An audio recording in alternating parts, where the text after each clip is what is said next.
Shrink the Nation is a podcast for thoughtful, informed adults, preferably with a pour in hand. The views and opinions expressed on the show are those of the hosts and guests only, and do not reflect the views of any employers, institutions, licensing boards, government agencies, bourbon distilleries, or family members, especially our family members. They've asked us to be very clear about that.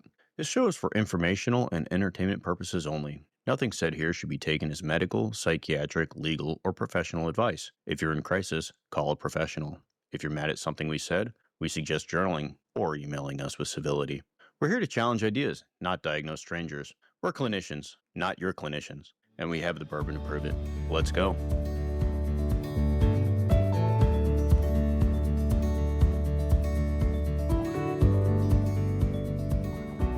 Welcome back to Shrink the Nation on the Couch with America. Last time, Testo Rage Max had the comment section slapping on a rear naked choke.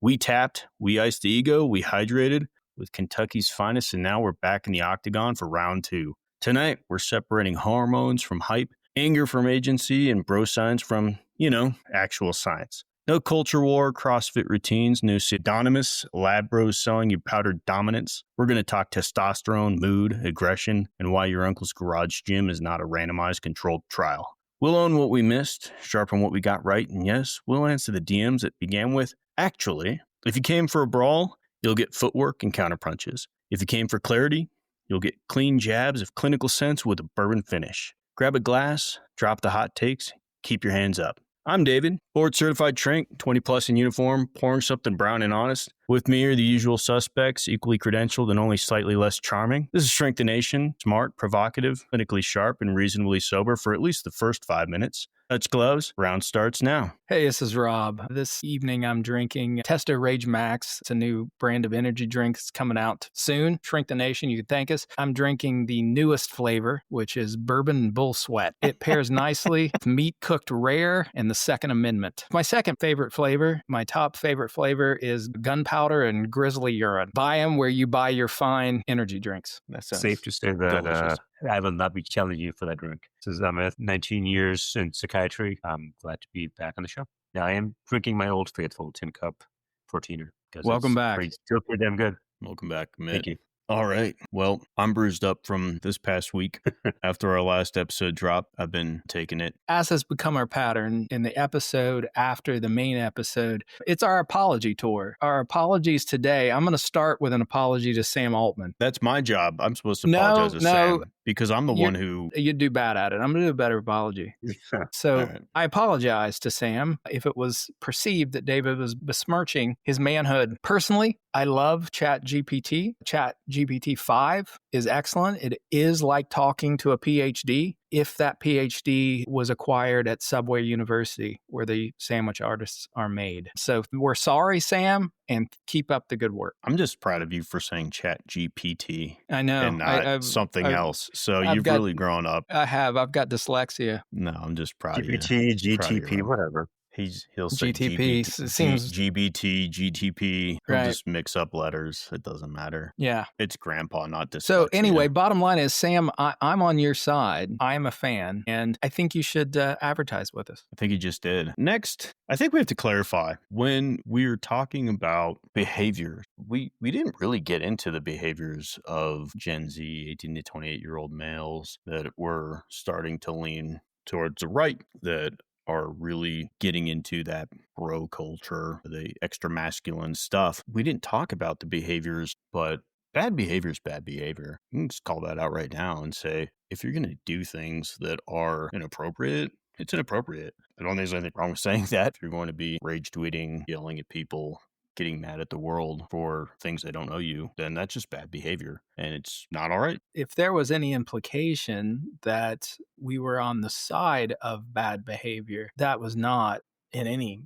shape or form the intent. The episode wasn't necessarily designed, or honestly, in 1 hour, there's just not enough room to hit on all the aspects, all the nuances of the topic. What I found interesting was that this shift is occurring among enough individuals, a significant portion of a certain subset of our population, And I thought it would be interesting to try to understand. And then it played into some psychodynamic topics about manliness and manhood and the transition. So if there was an implication that I was saying that bad behavior was well deserved, I didn't mean it that way, and certainly do not believe that. Bad behavior is unacceptable. So can I ask, what were some comments that you guys want to address specifically? Sort of the concerns versus the topics you want to explore or clarify? No pressure, David. Just pull those up. Yeah, I'm trying to find some. I know you are. I can see you furiously hunting and pecking. Well, while David is doing that, then I'm going to make a plug for our website. We do have a website, shrinkthenation.com. On that website, there is the ability to join our newsletter now, and there will be, by the time that this airs, the opportunity to do an anonymous email, anonymous message to us, and you can send in your complaints, your concerns, your questions, your ideas for future episodes, all those things, and you can do it without us necessarily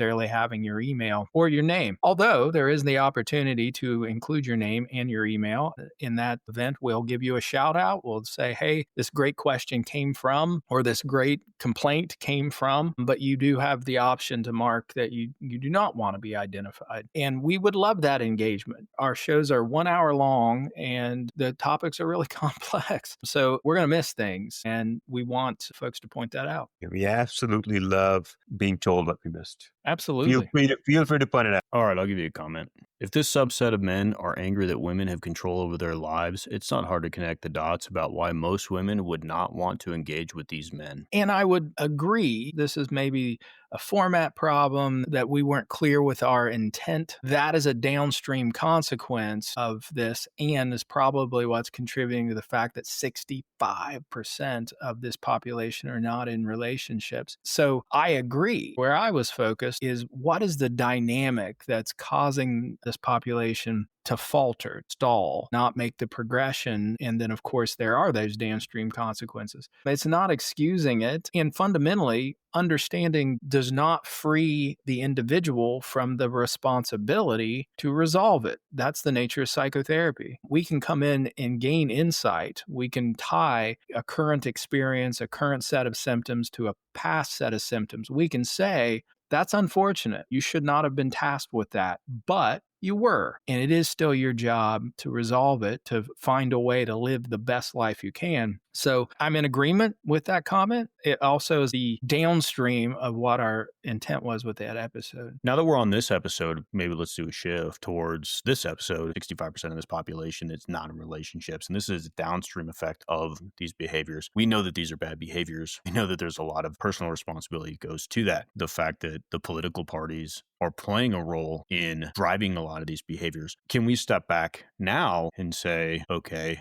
how does this next generation, this up and coming generation, start to change so that they're not getting drawn into the same thing for those who are heading in that direction? How do they start to make a change, knowing that, well, there's not a mythic, poetic quest? It isn't probably going to be just as simple as wishing that we just created one. We can all sit around and hope that there's a big crisis that America goes through. We have a great war, but we probably don't want that to happen. So what is the thing that next generation can do if we're thinking about it at that level? Do you guys think that there's still that sort of mindset for the younger generation, though? I think if you're talking about societal views and what it means to be man versus a woman, what it means to be strong versus included, I think those definitions definitely change given a few years at a time. And what one generation feels, like how you guys feel versus how I feel versus how my kids feel, like the generation in between, I think it's going to be very different. So I don't know if that's necessarily an ongoing thing. I think it definitely impacts a certain subgroup,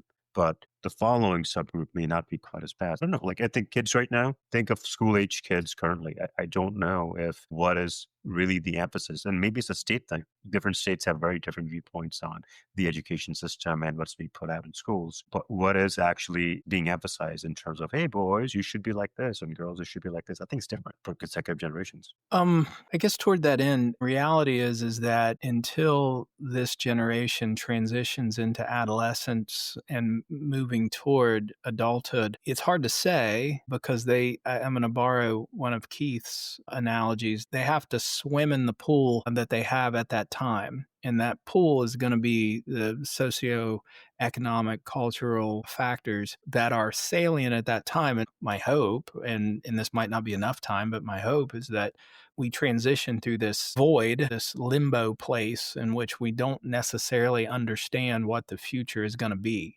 I go back to 1970. Folks who were facing this had a reasonable expectation that their future was going to be very similar to the structure that their parents' experience had been. Right now, with technology and the social changes that we're experiencing, they can't do that. So it's hard to say what the next generation does or what they're going to face. I'm talking about the pool they're swimming in today. Okay, we don't know, but we have a population, 18 to 28, Caucasian, Hispanic males that are sliding in this direction. It's not happening to African American males. No, it is. I have dug into this since this last episode because I felt like I was underprepared there. There is a subtle but still noticeable and significant shift. And what I was really interested in is why white males, to a lesser degree Hispanic males, and to a lesser degree African American males, but we are seeing the shift across the board. It's just that the significance or the numbers are different. Mostly young white males, and then Hispanic males, and then African American males, because it's happening across the board. And what I'm coming up with, and this is my theory, is that culturally and historically, this is tied to how bound to the Democratic Party that these subsets of the population were. So Hispanics have historically voted Democrat, but not in the numbers other subgroups have. So they are less bound to the Democratic Party, so they're making a little greater shift. White males, historically, it's been a 50-50 split among Caucasian portion of our population. So it wasn't that much of a struggle for them to make the shift. So we're seeing the shift bigger, more expansively among whites, but it is happening in Hispanics, and it's also happening in African Americans. However, they have been historically so tightly bound to the Democratic Party that within their subculture, within their families, it is such the norm that their shift hasn't been as big. But one can predict on this trajectory, if nothing else changes, it will happen for all groups. This is all young men. The only difference is college education and how tightly bound their subculture is to the Democratic Party historically. So it is bigger than just young white males. I mean, feeling not being heard or not belonging, that's a very universal feeling, very universal drive that can be capitalized upon. And as you guys mentioned, that's something that any group can really, doesn't have to be a political party, it could be any group that can capitalize on those feelings to drive those populations to feel like, hey, we hear you, you can belong with us, and this is what we can do because you guys are special and we hear you. And I think that can happen at any time, anywhere. So I don't know if that's necessarily going to change. Now, if we're talking about the political parties, I think it'd definitely be wise for both sides to pay attention to who's being left out. And it's very easy to cater to extremes, and it's extremely easy to cater to the loud voices and the people who have money or time to break influence, but that doesn't necessarily represent the most. And so if you miss that, I think that's where whatever party's missing that is going to find itself to be on the losing side potentially.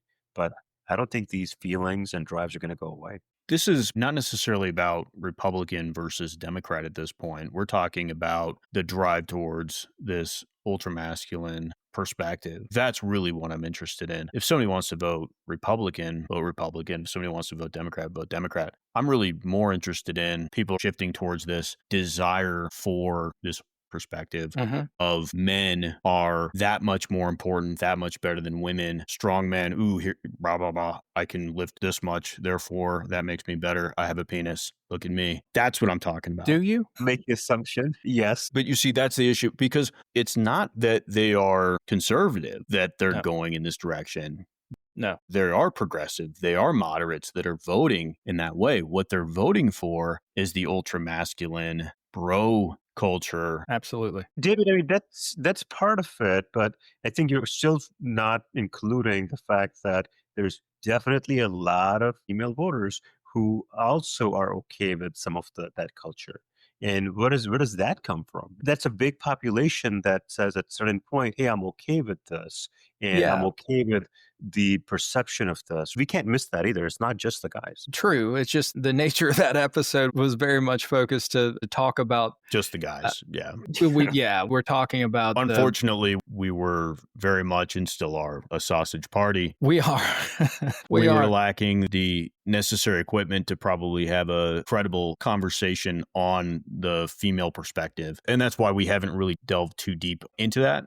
Hopefully in the future, we will bring somebody in that can help us out that way. Absolutely. Right now, we don't want to ignore it, but let's be honest, whatever we say is just mansplaining. There's a quote that I've always loved for our line of work as psychiatrists. It's by a Roman poet named Terence. He said, "I am human. Nothing human is alien to me." And by that, he meant that while we're all individual and we all have unique experiences, the band of human experience and human emotion is narrow enough that any of us, if we put some energy and some effort into it, can imagine the experience of other people and we can empathize. Except when you can't. That there is between two people, and this is a Rainier Rilke, a German poet who wrote in French. But between two people, there is a void that cannot be crossed. And not to get too dark, fundamentally, we're born alone. We experience life in our own heads alone, and we die alone. And no one can ever really cross that void that is our conscious that lives inside of us, particularly when it comes to issues about the sacred feminine. We don't have experience. And in order to do it justice, because there's several topics I'd love to talk about. You kind of alluded to the trad wife,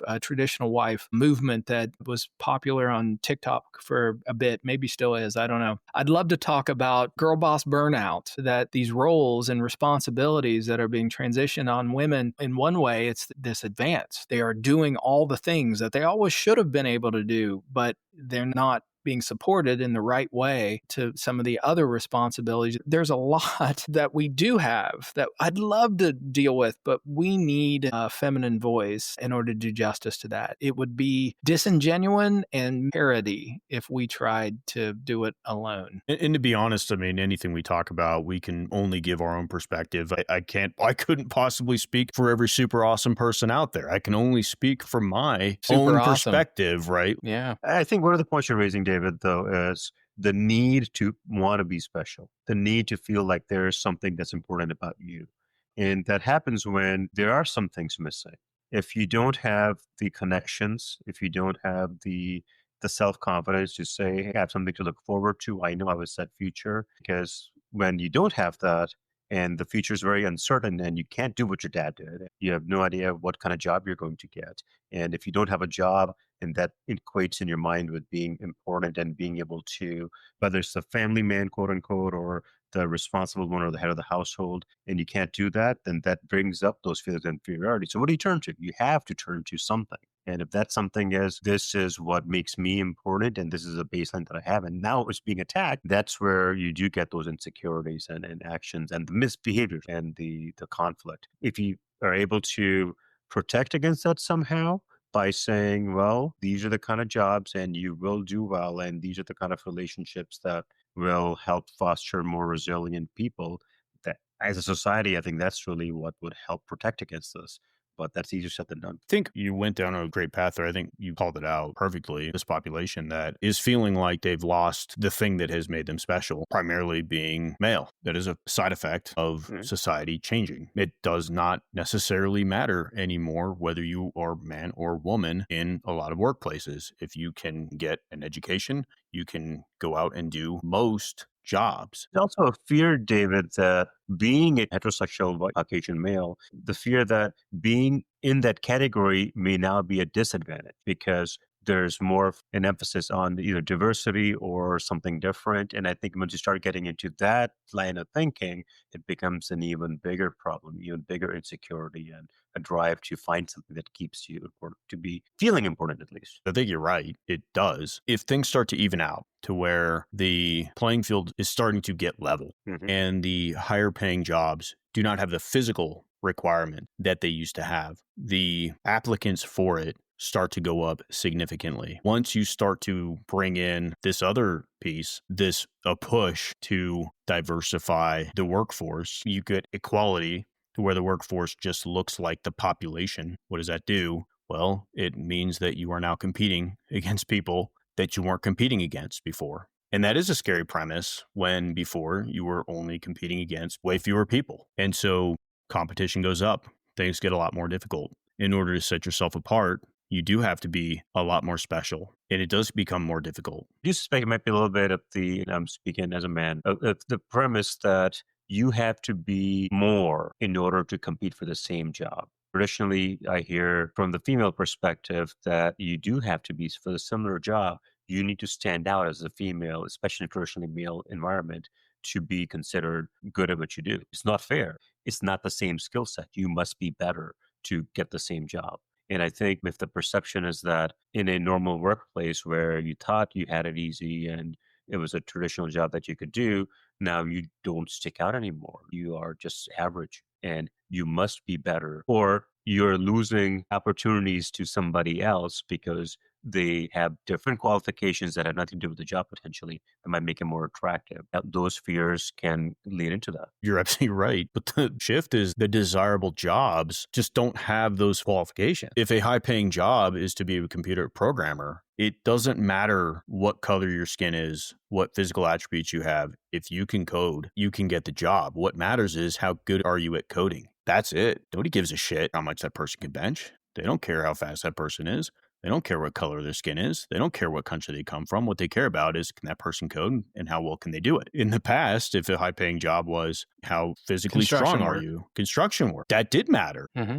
That was a completely different thing. Were you in the area? Could you make it there? Did you have transportation? Society has shifted in such a grand way. It has created competition in areas where this population has not had to compete. And that is a scary premise. We're delving into the social science on this, and let me pull us back to the psychodynamics of it for this population. Before I do that, I have one more apology that as I listened to it, where I actually found myself cringing about myself, which is a moderately common phenomenon for me. So it happens. Yeah, I'm cringy at times. We were focused on male heterosexuals 18 to 20. 28. And it wasn't designed for this. And this is another very similar to, I guess, how it would be disingenuous for us to speak toward the female perspective. It's disingenuous for us to speak toward the gay perspective. And I did find myself talking about how historically becoming a man was sort of contingent upon being in a relationship with a woman,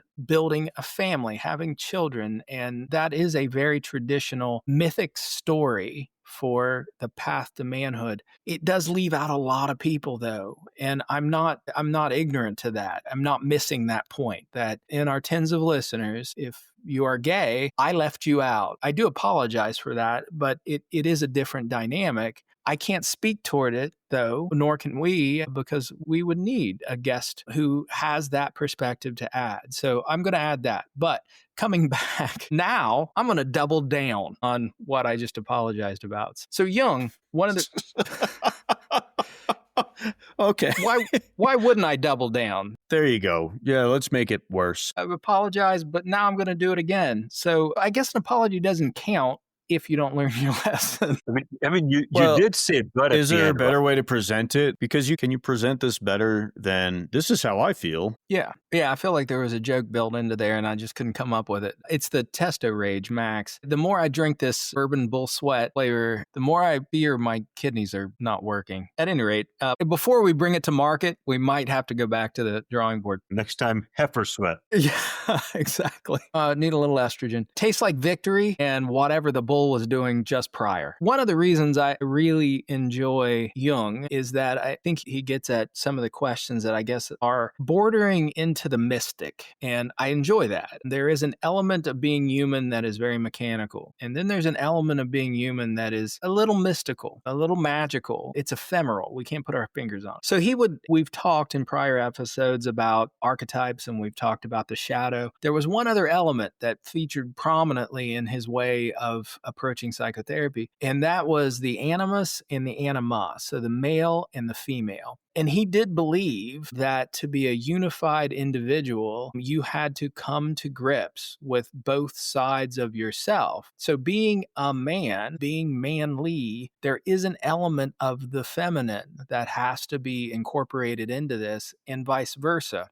Is this like the Tobias Funke, the man inside me? I think he's talking more about the yin versus the yang. It's the circle. Exactly. That's the image I want everyone to imagine right now, is a yin and yang. So the yin and yang are those comma-shaped things that fill the circle, and then inside of each is a dot of the other. So for an individual, that is critical. For a relationship, and this was the cool thing about Jung, is his theories, his approach to psychology were on the individual, the couple, the relational, the family, the tribe, the community, and then the universe. It expanded out, and he felt like they were applicable at each level. One of the things that is missing, that transition to manhood right now, is a connection to the feminine. There is a criticality to the feminine for someone to successfully transition. You can't just be a dominant male. It's not enough to just beat everyone around you with a stick. That's not going to make the transition. You are not going to feel good about that transition. You do have to incorporate the feminine. Now, I'm not going to label characteristics as masculine or feminine. We all can do that in our own heads. I realize if I try to label them, I'm going to get so much blowback, and I don't even want to. A third episode it will be. Anyone who listens to this immediately has a set of qualities that they might attribute to masculine and a set of qualities that they might attribute to the feminine. And then they can think of folks who blend them beautifully. They can blend them perfectly, and they can be both. And I'm thinking of people in my life who are feminine, but they have that core attributes that one might call masculine, but they are like the perfect example of femininity in my mind. And vice versa with masculinity. There has to be an element of empathy and caring, etc. And that's what's missing in this aesthetic that's being provided currently by the Republican Party.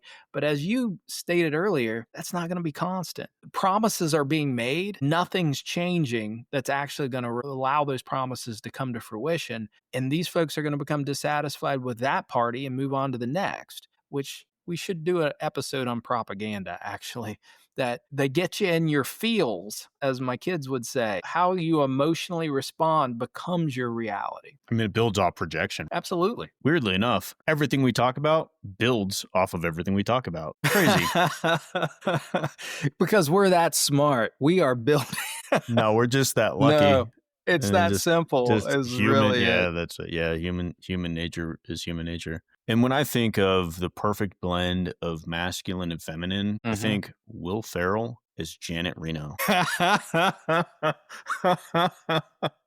Absolutely. That a big concur. In Thank you. fact, we should end the episode with I thought we were going to talk about No. Mrs. Doubtfire. Absolutely. Well, those characters do resonate with us. I think it's reasonable to look into pop culture, into movies, etc., because they are a reflection of the zeitgeist. And some of the most popular characters are those ones. I mean, think about it. Think about most, we'll say, action hero types, that they are strong, silent, reasonably measured who they select to inflict violence on. But boy, when they decide to inflict violence, it is final, overwhelming. But we always have to show their caring side, that they'll take care of an orphan, whatever. They do something caring and nurturing to just give the character some complexity. But that's kind of what I'm talking about, is that you can't be all one thing. You cannot be all masculine. All masculine is a parody, is a joke. That's the thing I wanted to avoid us making jokes about. Even more, the area for jokes are those who try to pretend to be that. So I'm going to go back to the great Case in work. point for pop culture, the movie Junior with Arnold Schwarzenegger. You remember, That's you a great recall flick. that? Where I don't know. he, I've seen it. What? he becomes They get him experimentally pregnant. Yeah, Oh, it's a great movie. okay. Maybe And I'll they watch do it put him later. in drag, yeah. Yeah, I'll watch it later. I'm going to draw on the great Kindergarten work. Cop. Well, it's not a tumor. I am going to draw on the great work of art and social commentary that was Roadhouse. So everyone, not the remake. The remake's just bullshit and nonsense. Don't go that route. Jake Gyllenhaal, no. This is Patrick Swayze at his absolute best. That, interestingly, go back to, I don't know what year that was, 88 maybe, 89? 89, yeah. 89? I love how you knew that right off the top of your head. He didn't even look that up. I feel like there's a story. So please. It was 89. It was 89. How did you do that, Emmett? Occasionally some dates stick, all right? Oh, right. I can remember the moment it came out. I saw the poster and I thought, I have to see this. Yeah, but that character was a very prototypical portrayal of manliness. That he was tough, but he was calm and he was measured. But once he chose to inflict violence, it was overwhelming. And he had this kind of backstory in which he was a philosophy major. You know what a bachelor's degree in philosophy gets you? Podcast where you drink bourbon. A student. Well, Talk about psychology. A BA in philosophy plus $350 will get you a coffee at Starbucks. So, well, we lost all of our philosophy majors. Next week, we'll apologize to the philosophy majors. But Rob, to be fair, you do quote a lot of philosophy. So, I do. It's coming in useful. I do. Rob had a minor in philosophy. Come on. He obviously had pre-med major. Yeah. Bottom line, these images of masculinity do come out in movies and they do change over time. As you've mentioned before, Rob, the archetypal imagery there, it is very alluring. So the prototypical, no nonsense, perfectly fine, but if you mess with me, you're going to get it. That mentality is very fascinating for me personally as well. Those are the kind of movies that really make an impact. You have this ability to really harmonize that. You can imagine yourself, or if nothing else, it's a fantasy. This is what a man is like, at least in this scenario. Extend that out to the Liam Neeson films or Jason Statham films, where it's very, very similar, where if they need to take care of business, they will take care of business definitively. I gave away Roadhouse largely because I was a kid at that time. I was an adolescent at that time, contrary to David's claims. So I was an adolescent then, and in the late 80s in particular, there was a string of films that in their own way attempted to portray this path to manliness. Now I look back on them and I can laugh because, watch Roadhouse. Listen to this and then watch Roadhouse. It's kind of ridiculous. There's some magic place in this world that's untouched by law and order or anything outside of like the local sheriff. It's ridiculous. All of it, start to finish, it's ridiculous. These are the images that honestly did help guide me for better or for worse, and on life goes. But right now, what are the images that are guiding our young men? I think it's confusing out there. Mm-hmm. I think it's very confusing. I think that's part of the problem. What the experiences of the previous generations are not what the newer generations are experiencing or are seeing as options for them. And that's what causes some of that confusion and the desire to actually become part of something that they feel like they belong.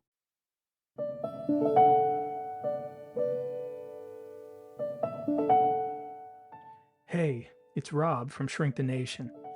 As my friend David so eloquently states at the beginning of the show, we are clinicians, but we're not your clinician.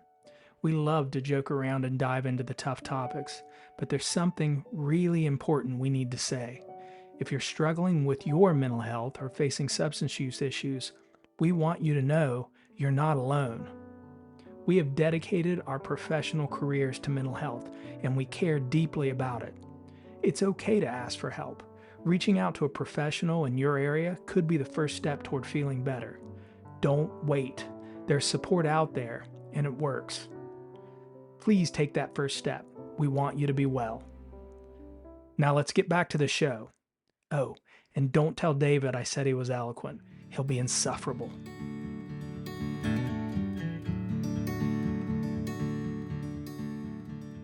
We started talking about how AI could potentially be used beneficially to help improve kids' education. I think there's something there that is really rocking this 18 to 28-year-old range. I'm not blaming AI for this. I actually see AI as potentially being a route out for the next generation. If you have this group that is growing up at a time where Society is changing so much. The market is much more saturated. The competition is much, much greater as far as what your attributes need to be to get certain jobs. We go back to school, and what is it that is happening in school? What's really driving teenage boys, young boys to want to be successful in school? Is it being smart? Is it being manly, athletic? What's the thing that's pushing them at that time? Who's ultimately having the most success in high school, most success into college and higher levels of education? I think there's two questions there, David. One is who is actually consciously saying, this is what I need to do to be successful versus this is what should make me successful, and then being caught flat footed when they're done with school and realize the world isn't what I thought it was going to be, or the skills that I thought would make me successful. Being the football captain and not making it to the pros, now what do I do? This Right. was not as helpful to me, as I thought it would be. And then you're stuck. And then you have to figure something out. And there's another piece to that too, is when you're going through the educational path that most kids take, not all, but most, you go to public school, you're all getting the same curriculum, which is kind of everything. Well, not everyone's good at everything. That really punches you in the gut when you really struggle to be good at particular things. And so you might be great at math, but you really don't like social studies. You really don't like English. And so you think, I'm not good at this. You start to lose that drive to want to go to that next level of education. But maybe you are really good at certain sports, but you're not great. You're not going to be Michael Jordan. You're not going to end up playing basketball professionally. You're not going to play in the NFL. Does that make sense to anybody? I think it's so loaded, though. The expectations on you, assuming you have family members, parents who are really on top, the expectations of you must be good at everything, or, well, that's okay. That doesn't matter anyway because you're good at this. You're going to be my basketball star. I think that does play a role. For most kids, I don't know if they would necessarily care if they're not that good at social studies. This class is boring and I am better at this. This is what I enjoy. And maybe does that help your future? May play into your thinking, but a lot of times it won't because it's school and who cares? But if we're looking at the population, and it's the high school graduates, non-college educated, that are swinging more towards this ultra masculine perspective. So the college educated are not doing this. Yeah.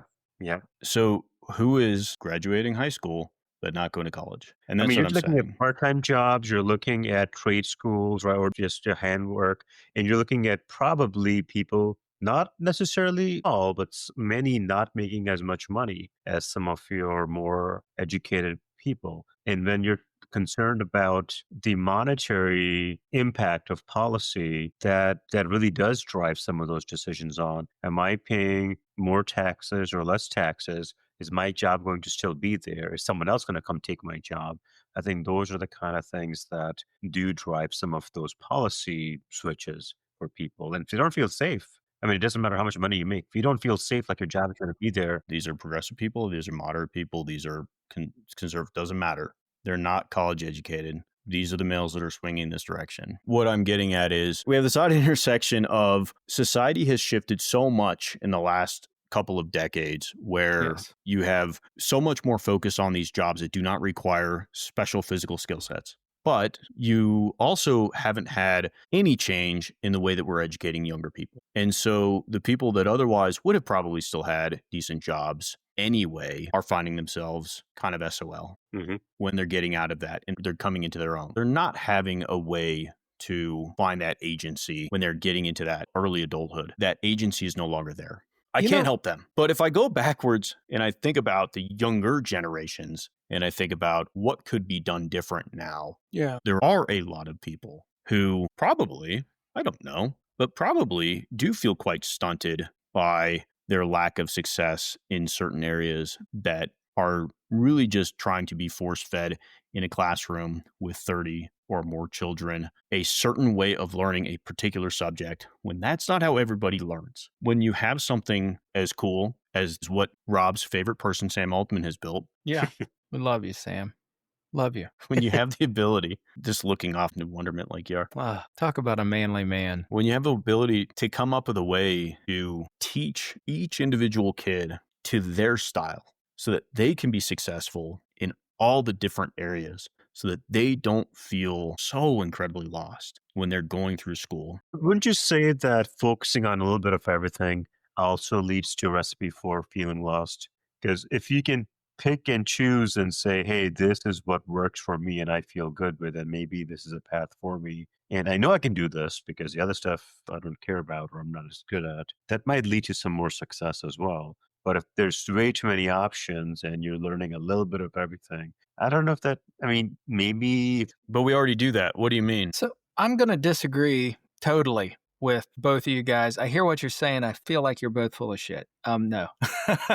No. What I guess you make a valid point. My observations of my kids in school is not necessarily that the educational system has not changed dramatically since I was there. It has become less integrated and less cohesive than when I was there. That it was a community when I was in school, and it no longer is. They go in 10 different directions with all these special programs. Half of them, once they get to high school, are off doing college programs. And honestly, they're not college level work. They're dumbed down, quote unquote, college level work. And it's a moneymaker. It built in structure for these colleges to make money because the state is paying for these college, quote unquote, level courses, but they're not. At any rate, it's disintegrated, that there used to be a cohesiveness to it. However, I guess this argument about whether we tailor to specifics and identify what children's strengths are, I don't know. And maybe I'm Pollyannish on this,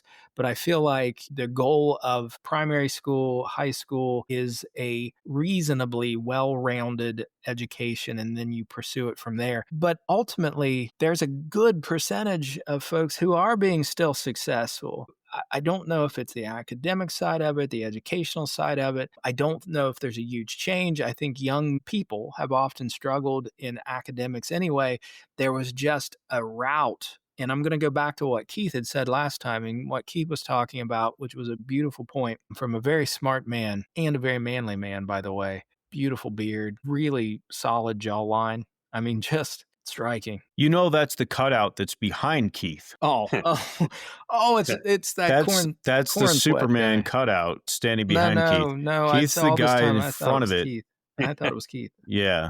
Shoot. I take it back. He's not terribly manly. At any rate, that power is earning potential in this world. And you do often see like young men who have very limited earning potential they're the ones drinking the Testo Rage Max. Everyone buy it where you buy your antibiotic steroids. And then as they transition, they've developed earning potential that becomes power and in many ways manliness, I guess. I still think there is something afoot that is aside from education. It is about pathways to manhood. I can't step away from it. I hear what you're saying. You're thinking like, how do we solve this? How do we do it better? It's not we. We can't solve it. You and I and Amit and Keith, we can't solve it. You're not manly enough. I can solve this. The thing is, I'm doing fine. I don't need to drink the Testo Rage Max. I do. And start rage tweeting. 4 cans a day, but people. And watching tons of UFC and run around throwing everybody into a headlock whenever I get a chance. I did all that in my 20s. I got drunk on the ship. I did all that stuff. Yeah. We're through that phase, right? But and outside the realm of UCMJ punishment to admit that you were drunk on the ship. I didn't get drunk on the ship. I got drunk, then I got on the ship. Oh, I got it. When you live on the ship, you got to come back to the ship. That's for the audience, ship living is very similar to prison living. Toilet wine is a thing. A little bit of bread, some fruit, you got wine. After a few days? Yeah. It doesn't even take that long. It's amazing. When have you ever lived on a ship? But I have been to prison, so. Fair enough. Okay, fair enough. There goes all your licensure. And security clearances. But for those who are listening, for those who are tens of listeners are stupidly listening to us, thinking that maybe, just maybe, these guys can offer up even the slightest tidbit of wisdom on what can be done. What can be done? What is it? How to get through to somebody? How to change the path? Even if it's just getting in the way of this not happening to my youngest. So Yeah. I've got the 20-year-old and he is really getting into this stuff and it's really scaring the shit out of me. I don't want my 13-year-old doing this. Drinking Testo Max? Yeah, Come I on. don't want that happening. What can be done differently? All I got. All you got? What do you got? No. Well, you tell me. So- We're talking about past. Where you're gonna take him out to the woods and have him pierce his scrotum with something and make him kill a elk with a knife and Secret rites and rituals that occur in the forest with my kids, I'm not going to reveal because then they'd know. They'd know. It's so much better when the unknown know. So the path through this forest is contingent upon the forest. When I was thinking about talking about this episode to begin with, it's the forest right now that I'm fascinated about. There's a conflux of multiple things happening at once that is stifling this male development in a healthy way. They're forging the path in a way that is unhealthy, and it's not conducive to their well-being. It's not conducive to them developing relationships. Clearly, 65% are not in a relationship. So whatever they're doing, it ain't working. And it's being encouraged politically in order to garner votes. But they're going to fail. That political party will fail them. Historically, the Democrats actually were able to grab this same population because it was unionized jobs. So they were on that side and they grabbed that population. So there's a time where working class individuals absolutely overwhelmingly voted Democrat. It's just shifted. This isn't necessarily something that the Republicans are wrong about. It's just the aesthetic that they have used. Again, we should talk about propaganda, but a propaganda tool to grab the feelings of this population, and they've been successful with it. So how do we get through? I don't know if it's so much the path as we have to think about the forest that we're planting. To be clear, do not care about who they're voting for. I don't give a shit.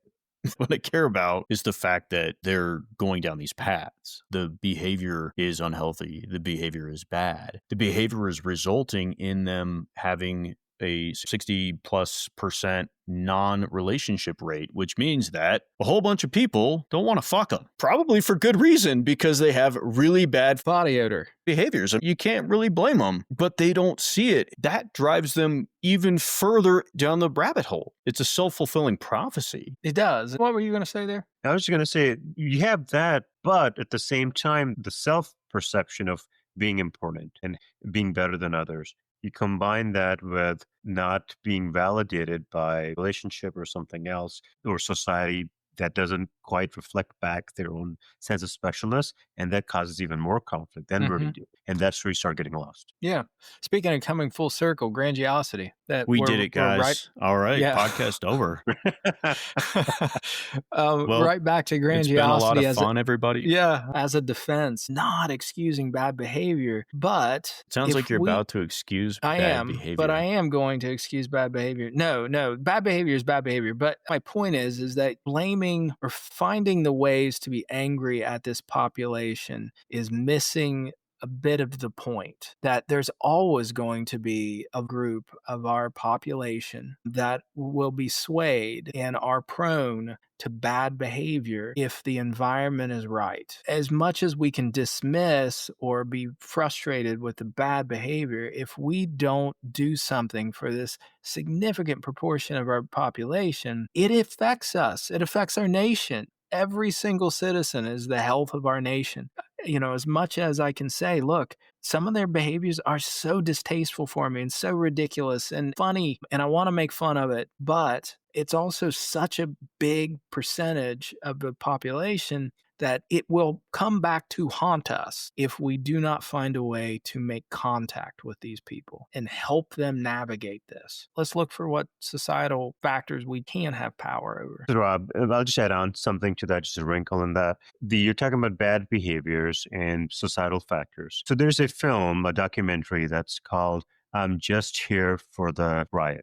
Stanley Cup 2011 documentary regarding riots in Vancouver after the Stanley Cup finals, where they lost to the Bruins, I believe. And the documentary is all about how in a crowd, everything is okay. The mob mentality, looting, destroying, doing things to their own city after this event, young men and women. And the mentality is, we're all here, everybody's okay with this, it's okay to continue this bad behavior. You can translate that into smaller sections as well, because if you're in a group where you're kind of all feeling left out and you are sort of making your own subgroup, then whatever you do, whatever you say is okay because everybody agrees with it. You become your own microcosm where societal ethics don't necessarily matter. It is an interesting mindset where if you're around enough people who feel that these behaviors are okay for whatever reason, whatever the exception is, then it's okay. And then you can act in whatever way you want and feel like you're justified. This is not a big deal. Which probably should bring us to prescriptions. And I'm struggling, but I'm going to defer to you guys. Any suggestions on how to approach this? How, as a society, on a societal level,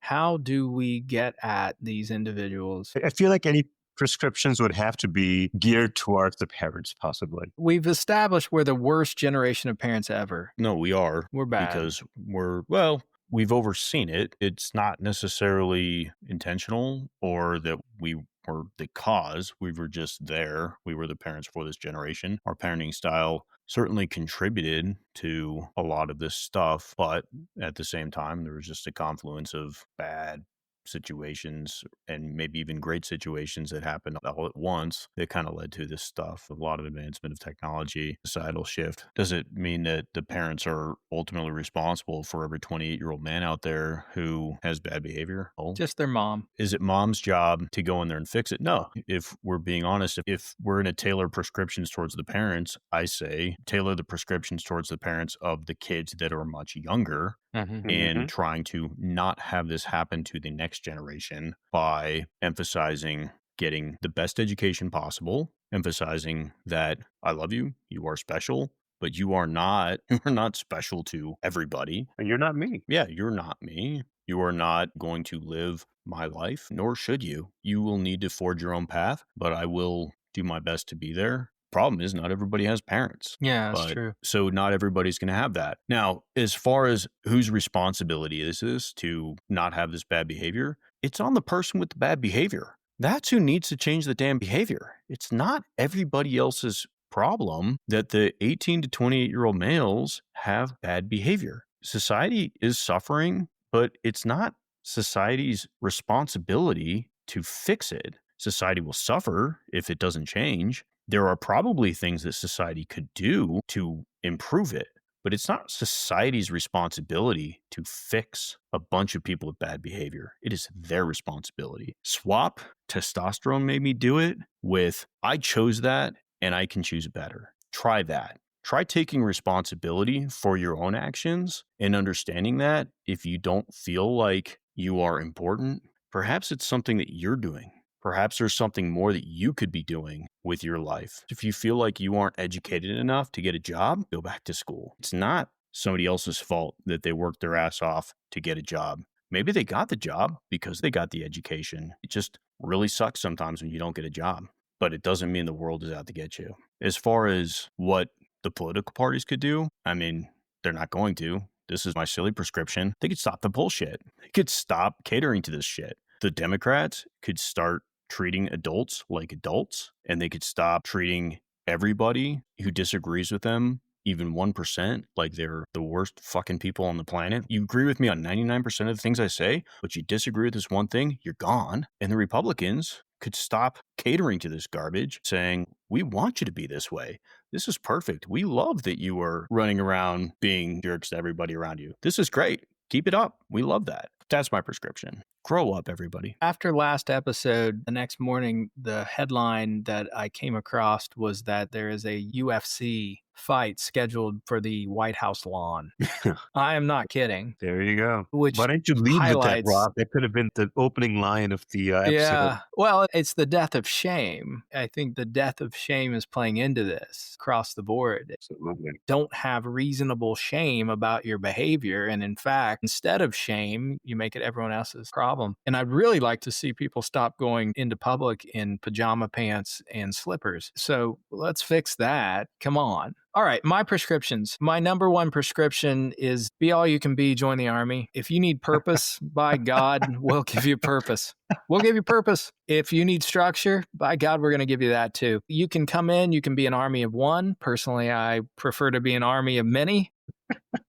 If I'm going to war, I want to be an army of many. Army of one seems missing the point, but you can be that. You can be all you can be. You can do a lot of things in the army, and it's certainly a path. It's a structure, and it's an opportunity if you lack opportunities. So that's my primary. If you join the Air Force, prescription. You can just sit back and let the missiles do the work. Yeah, well, that's true. Army, Navy, Marine Corps, you can join the Air Force too, but join the military. We'll just broaden it out. That's one. I do think that there is a demand here. I mean, there's always personal responsibility that is built into choice, and living a good life and feeling good about your life is personal responsibility. I do feel like we're at a point where societal changes to technological changes have come at such a pace that parents are at a loss to guide their children, to give future advice. And there is some policy issues that need to happen in order to provide this pathway to a future-proof job in the context of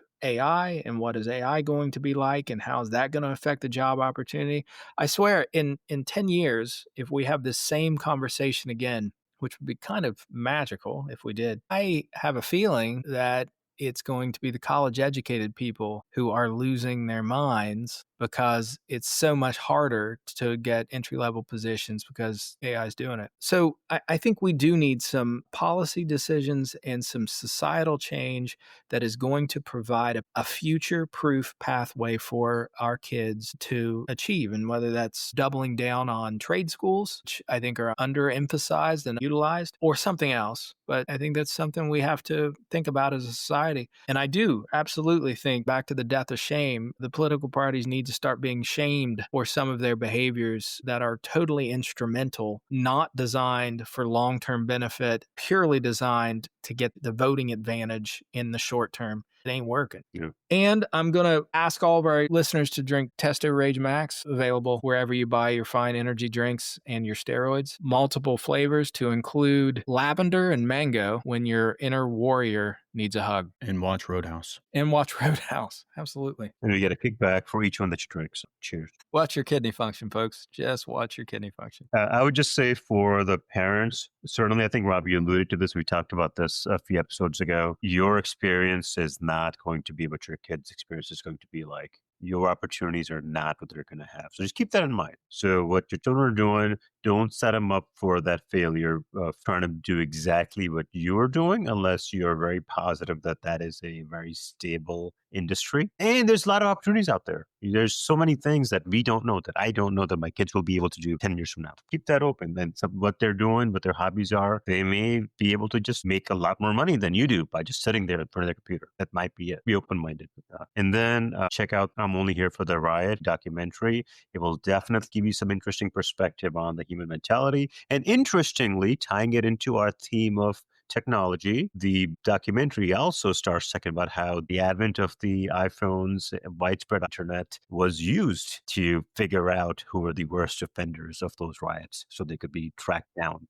Because up until then, it was a very anonymous feeling of, no one's going to know who I am. I'm protected. So it's a very interesting documentary. And I'm then, just here for the riot. Is that I'm what just the here name for the is? riot. Yeah. I'll watch And it. then, speaking of AI, let me get you a second one in there, is What Could Go Wrong? It's an Audible audiobook regarding an esteemed screenwriter, Contagion, the movie, talking about his journey to use AI to recreate a script for and to pitch a script for a sequel to Contagion. Very fascinating and very impressive, the way that he utilizes probably the more expensive versions of AI out there to develop this. It's very interesting.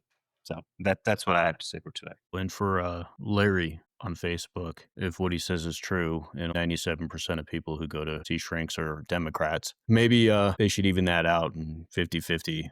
That's what I'm thinking, because it might help to Well, get a little bit more bipartisan. 97% of people who see shrinks are Democrats, per Larry. I'm not sure where he gets his stats. Well, there are lies, damn lies, and statistics, as Mark Twain said. I don't know. 88% of all statistics quoted were made up within the 15 seconds prior to being stated. On the spot. I don't know. Larry seemed Anyway. pretty confident. All right, everyone, go out, be manly, make your way to a recruiting office. All right, everybody. Well, thank you for sticking in with us. If you made it this far, smash that subscribe, reach out to our socials, hit us up, socials@shrinkthenation.com. Absolutely. Visit our website, shrinkthenation.com. Join our newsletter. Once we hit critical mass, we'll be sending out a weekly. I promise we will only send out one per week. We're not going to spam you, but go to our website, join the newsletter, and by the time this posts, there should also be a section where you can send in your questions and your suggestions and even your complaints in an anonymous fashion. So please do that as well. Send us your questions, send us your ideas for future episodes, and we would love it. Absolutely love it. Send us to your friends. If anybody needs a good hate listen,